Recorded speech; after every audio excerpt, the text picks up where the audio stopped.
Hi, I'm Eva. And I'm Chef Brandon. Okay, Chef Brandon, so where are we at? We are at the Glen Heights Community Garden in Glen Heights, Texas.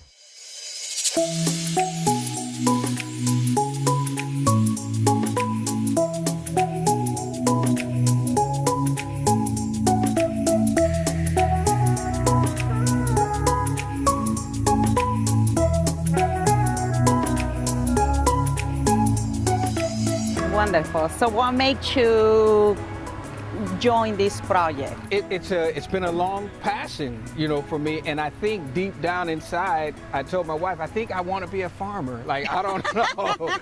But until I started farming and I realized that That's it's a very respectable job. It is. But the idea of growing food and having fresh food, and it tastes totally different from what comes out of the grocery store. That was just amazing to us. And so it's a project that we want to teach the community. We don't want us to be dependent upon the large grocery store chains. When the pandemic hit, the hours changed and we had to fit within their time frame. But if most of us had food that we could just walk out to our backyards and pick, it wouldn't really impact our lives the way that it did. And so we want to use that to propel us into helping, others to grow their food. Absolutely. So how did you get into plant-based? Good question. I have been a plant-based girl for almost 100% 4 years. And 90% 5 years. The main reason why I choose to choose my eating habits is because a loved one, a family member, I saw her die very slowly with cancer. I visited her. I was in charge with her sometimes to take her to the cancer doctor to give her chemotherapies. And I see the doctors giving her a diet loaded with yogurt, cottage cheese, meats, bacon. And I asked her cancer doctor, why are you giving her these foods if these foods are what is feeding her illness to begin with? Yes. So the doctors told me that, kid, I'm the doctor here. And I was like, okay. So I stopped, asking questions. Then I talked to her. I say, these foods, based on what I read, it's not just information from Google. It's studies from this reputable, amazing database that's called PubMed. That I'm sure you're familiar with that. Yes. So I was telling her, I say, hey, eating cheese, it cause cancer. It feeds the gene that it helps the cancer, to grow in your body. But of course, I wasn't a doctor, so she was respecting and follow the doctor's direction. So which I totally understood that. Then I'm like, there is something not right in here. Then I saw her, like I say, dying slowly until she finally passed away. And I'm like, I have to do something because what I read, it's not right. That's number one. And number two, I came from a family like yourself. My dad died at age 39. Not 49, not 59, not 69, 39 of a heart attack. And he had diabetes, he has a high blood pressure. My mother is diabetic right now. So I was thinking, what am I expecting? Yes. Yes. We are 60-40, 60% genes, 40% it's our environment, it's our food. So I'm like, if I don't take care my foods, if I don't take care of my health, most likely I will along the way develop some chronic illness. And next thing you know, I met this beautiful person who literally changed my life. It's the one that taught me how to, kind of like invited me to seminars, kind of like tell me kind of like guiding me, teaching me. And the more I read, the more I learn, the more I love it. Yes. Next thing you know, I was starting attending these amazing seminars from these wonderful doctors, and one of them is Dr. Neil Bernard, Dr. Michael Greger, Dr. What's his name? Dean Ornish.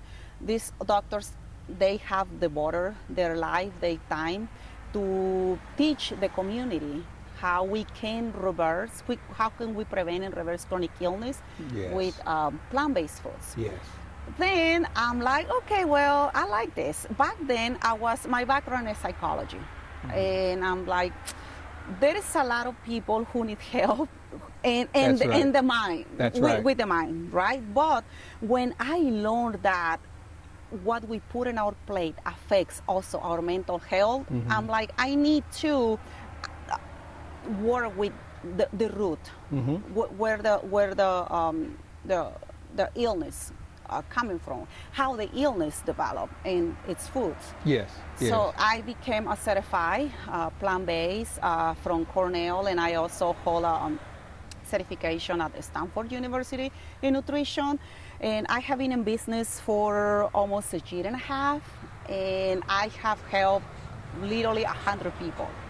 And during this period of time, and I just love what I do. I have a passion sharing this message. I have a passion helping people, teaching them, especially in my culture. Latinos, Hispanos, we don't go to see the doctor until we literally either we have cancer or our diabetes is on the sky, on the roots, or the high blood pressure is like, the numbers are like super elevated.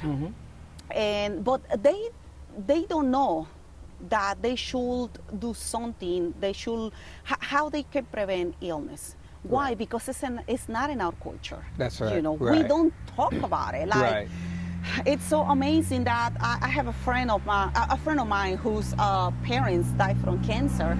So I asked her, I say, so how that happened? And they said, we don't like to talk about it.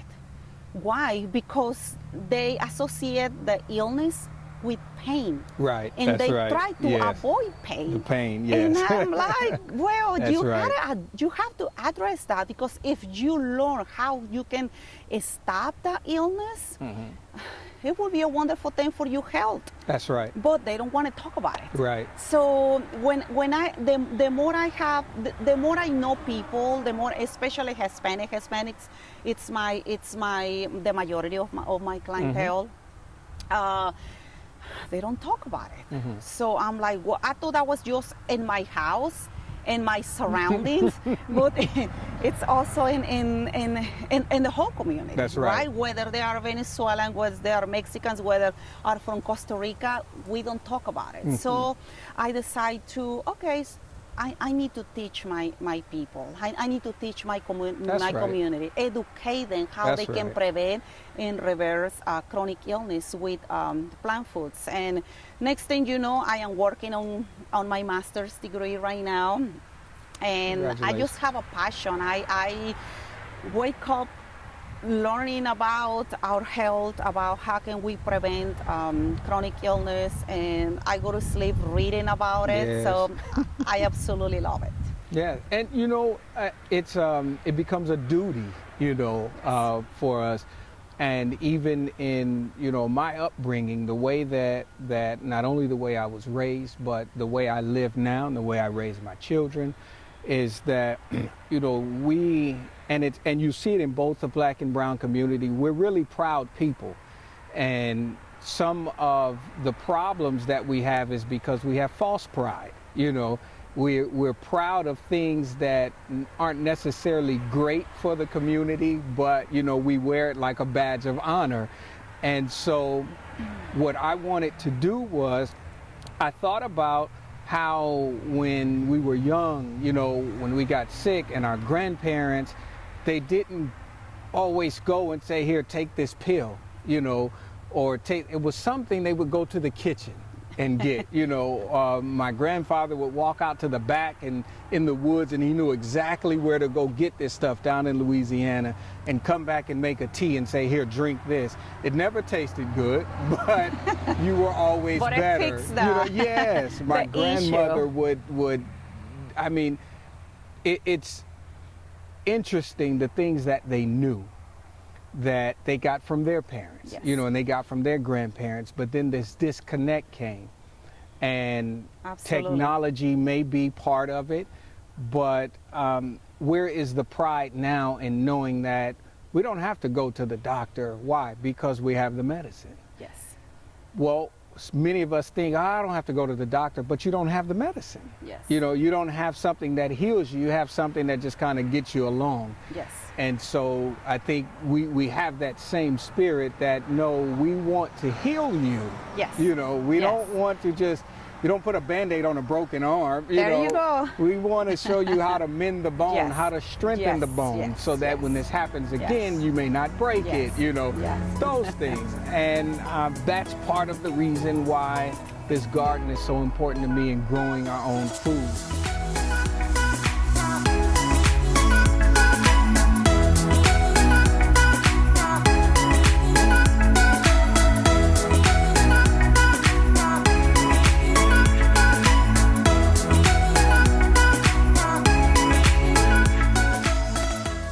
Look how are we living Yes, these days. yes, You know, we are all dealing with chronic illness. yes. You know, unfortunately, I was reading in a study yesterday about out of 10 people that are gathering, 10 of them are dealing with one or more chronic illness. Wow. So what do we have to fix? Where should we start to stop this? Teaching our children, Absolutely. teaching the new generations about how they should learn more about vegetables, learn more about real foods, That's right. learn from plant-based foods versus processed foods versus foods that comes from a restaurant. Right. Does that make That's right. sense? Absolutely.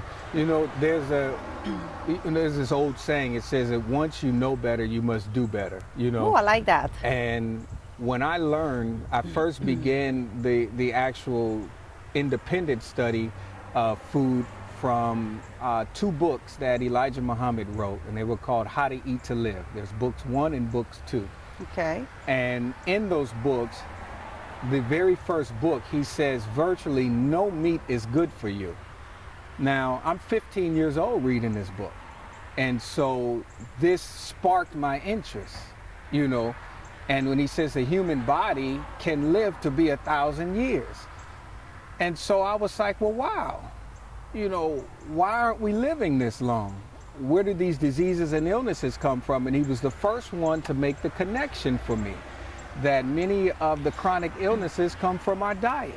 Absolutely. And so he began advising on foods to stay away from, foods that we should eat, even how often we should eat and how often we should not eat. And that became such, I was so attracted to that because I said, I want to live a long time. I want to live a long time. And it wasn't until 1995 that I decided I'm not going to eat meat anymore. And I jumped up, I went to the freezer, I took everything out of my freezer, I put it in the bag, and I went back to the grocery store and I said, I want to return this.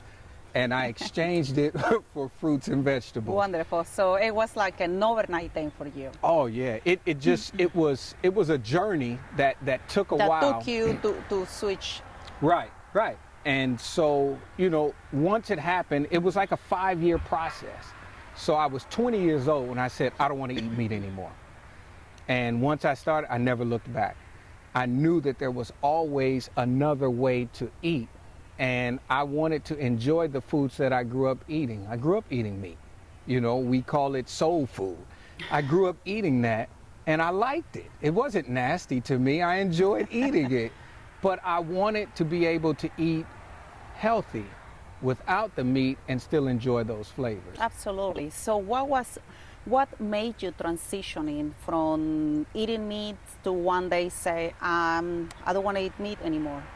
I was reading a newspaper article in the Final Call newspaper, and the article was dealing with the people that lived thousands of years ago versus the people who live today, and the age difference, the average lifespan of their age. And it showed in the outline of the article, that the people at that time who were living on an average of over 800 years, they were vegetarian. And he says that, you know, when they began to eat meat, they were living around 100 years. And the question was posed, well, how many of us are even living that long? And I said, I want to beat that. And it became personal for me. So even right now today, I'll see someone who may be smoking, or they may be doing something that's detrimental to their health, and I'll tell them, hey, I'm having a birthday party for my 150th birthday. I want you to be there. You know, and it's just that, no, I want to be one of those people who proved that the plant-based diet does extend your life. Absolutely, absolutely. There are, in fact, I'm sure you have read a lot of articles, a lot of books about that. Plant-based does it all. I get to deal, I get to see a lot of people every day in my office. I get to receive a lot of messages through social media, emails, people asking me, Eva, I am dealing with this, excuse me, this chronic illness. Or Eva, I am so terrified because my grandmother died of cancer. Yes. My mother has breast cancer. My sister was just diagnosed with breast cancer. I do not want to have that. And I always tell them, you know, the power is on your hands and on the food that you put on your plate. That's right. Food has the power to turn the gene that feeds the chronic illness. But unfortunately, it's very hard for people to let meat go. Like, the people are so, they develop an emotional attachment to food. Yes. You know? Yes. And unfortunately, that happens since they are little, since they are children, right? Because you eat what you see your parents cooking. Absolutely. In your case, you saw your family cooking, everybody were cooking at home, and you saw the steak. So what was the first food that you... That's the first thing I went to cook for myself. You went was to cook. A steak. It was steak, You know? exactly. Yes. So whether it's a steak or whether it's the lentils or whether it's your parents feed you with fast food or chickpeas and lentils, you know, we are going to follow that pattern, that eating patterns, and it comes from our families. So I always tell my clients that you don't have to inherit your parents' illness. That's right. What you have been inheriting from your families is your eating habits. That's it's right. your diet. That's right. So if your mom feed you eggs and sausage in the morning, guess what are you gonna do when you grow up? They put it into your mind that that's what you eat in the morning. That's Absolutely. that's what you're gonna be feeding your children. Absolutely. Yes. No. So, and you know, it's in our classes, our Cook to Live Posse classes, we've developed our class motto, which came from the books that I read, the How to Eat to Live. But our motto for our class is, the kitchen is the medicine cabinet. yes, absolutely. And that came from learning that what you eat can keep you here a long time, or it can take you away in a short amount of time. I love that. I need to share that with my clients. The kitchen is the medicine cabinet. Yes, yeah, absolutely. And absolutely. you know, I'll tell my clients, I'll tell my students the same thing, that, you know, we often say, and we've been told that, oh, well, this illness, it runs in my family, or it's hereditary. And my response is always the same. The illness isn't so much hereditary even if the doctors or scientists say that it's in your DNA, because you can rewrite that. Absolutely. It's a code, you can recode. Absolutely. But it's your diet that is hereditary. Yes. Your Yes. diet Yes, and yes, your yes. lifestyle runs in your Yes, family. yes. And so you have to make a change. Yes. Both of my parents died from cancer. And I've been determined to not die from cancer. And I know that some of it is attributed to the foods that we were eating. Absolutely. I always tell my clients and my friends also, you know, I love to work out. I spend a lot of time at the gym. And for whatever reason, somebody came out with these wonderful numbers that it says, okay, so food's is 70% and exercise is 30%. And I always tell my clients, I always tell my families that I hate to break it to you, but in my experience and what I have seen, it's that food is 99%. Yes. And exercise is only 1%. But unfortunately, we do the other way around. Correct. You know, Correct. I have seen friends who they go out and then drink like a couple of bottles of wine Saturday night, and I ran into them Sunday morning at the gym, and they are like, oh, I'm doing 2 hours cardio. And I'm like, how come? That's a long time. Well, because I have to burn those 2 bottles that I drank last night. And I'm like, well, you know, it's supposed to be the other way That's around. right. Yes, That's right. But unfortunately, that's how the food industry, you know, has trained our mind, and that, oh, you eat whatever you want, or we see it on TV. Yes, We see on yes, those commercials, yes. you know, how they make it. Like, for example, I was looking at this fast food commercial. I don't remember the name of the restaurant, but you see how these French fries, you know, they add the cheese, and it looks all looks good. fake. I mean, it looks good, but it's amazing how they like to ignite our brain. Oh, yes, right? yes. Yeah, for us to keep eating from the standard American diet and less of the plant foods. Many times we find is that some people are afraid to go into the kitchen because they think it's going to be hard, you know, and changing the thinking is really, that's the task. Yes.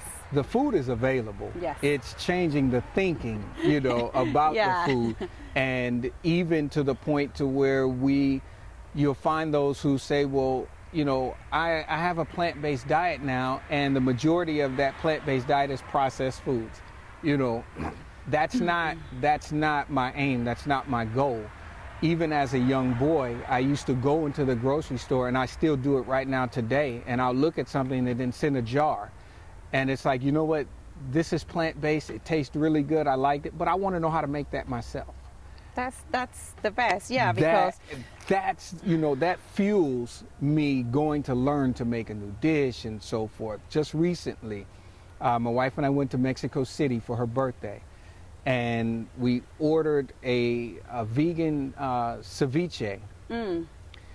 And I didn't exactly know what to expect. I'm reading it, you know, and I said, okay, I know what ceviche is, Yeah. you know, and I know what these vegetables are. Yeah. And when we got it, you know, people, they take their phones out and they're recording videos when they're eating at a restaurant. I normally don't do that. I don't. I may take pictures. I may post it on social media later, you know, if I really enjoyed it. But I normally don't do that. I had to take my phone out because this was so good. I mean, I was like, both of us, it's like, we can eat this every day. This was, so good. it was so good.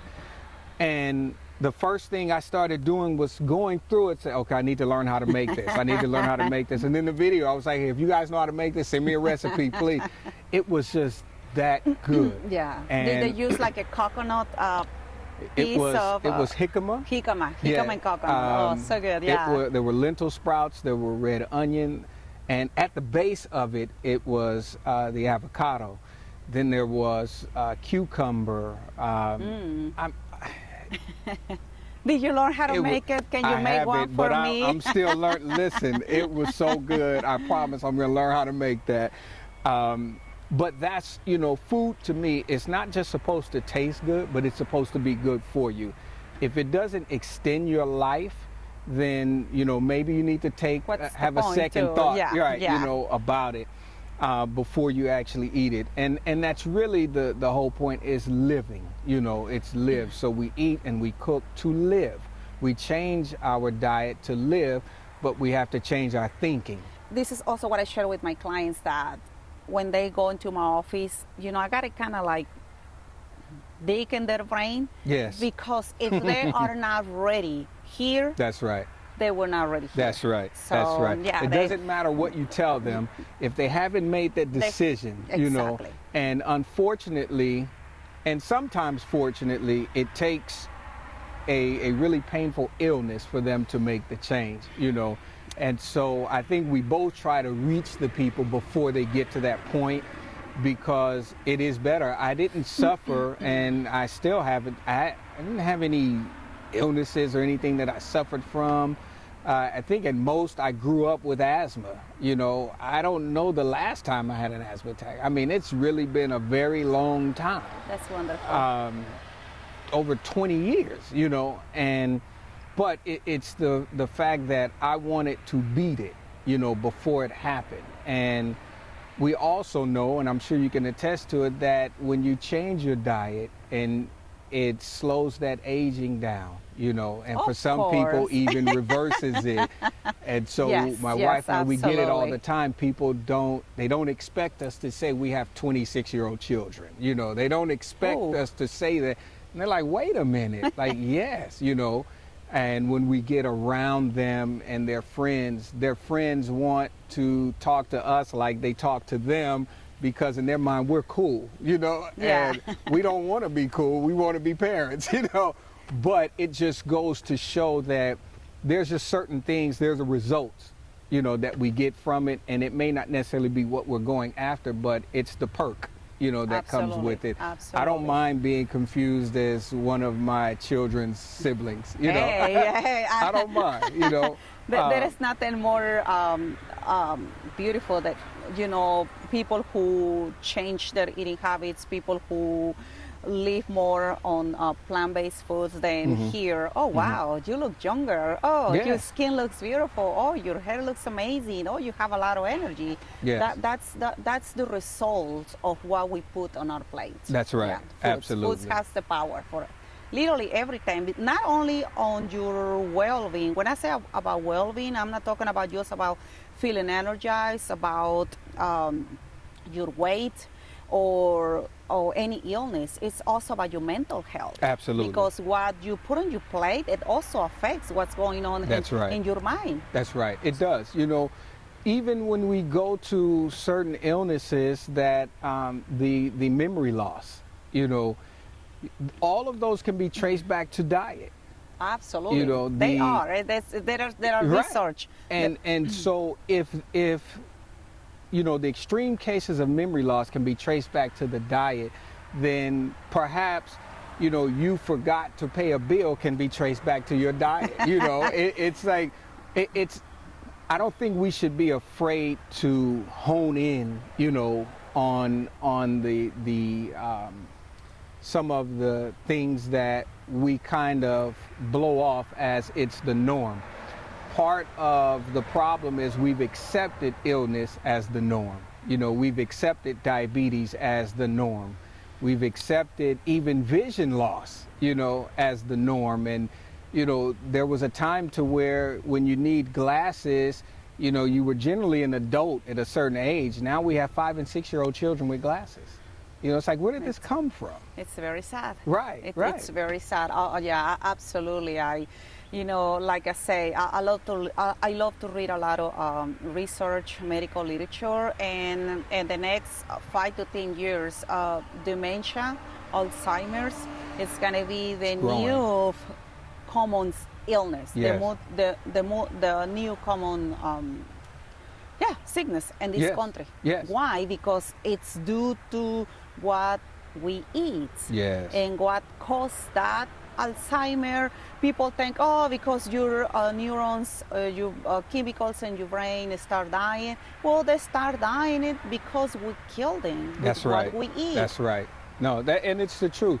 You know, even the generational gaps, and I've said this You know, sometimes, and I say it in a joking manner, just try really not to be offensive, but when you kind of look at it, it can be true in many cases, you know, and I said for people who are 40 years and younger, they struggle cooking in the kitchen. Absolutely. You know, and it's like, what happened? You know, it was kind of like if you're in your 40s, you know, 45, 46 on up, then you may have gotten some of the old school training and teaching, but after a while, it just becomes, we want simplicity, we want it easy, and we don't want to work for it. You know, we've become very lazy, and I think that has a lot to do with what we consider the norm. We figure that if I have a problem, I'll go to the doctor will fix it.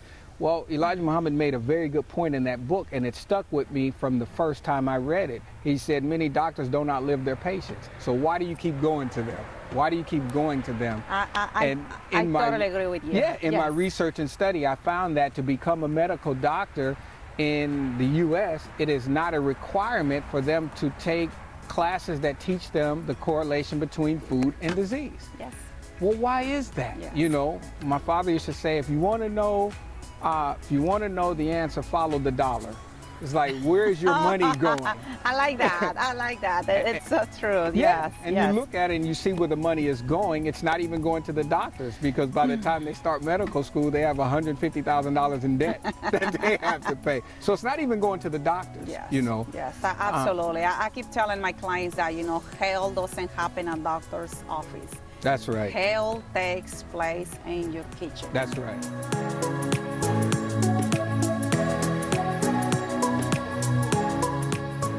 Thank you, Chef, for having me here this beautiful morning, for sharing this amazing information about what's the difference of eating the produce, the vegetables from the store, and Yes.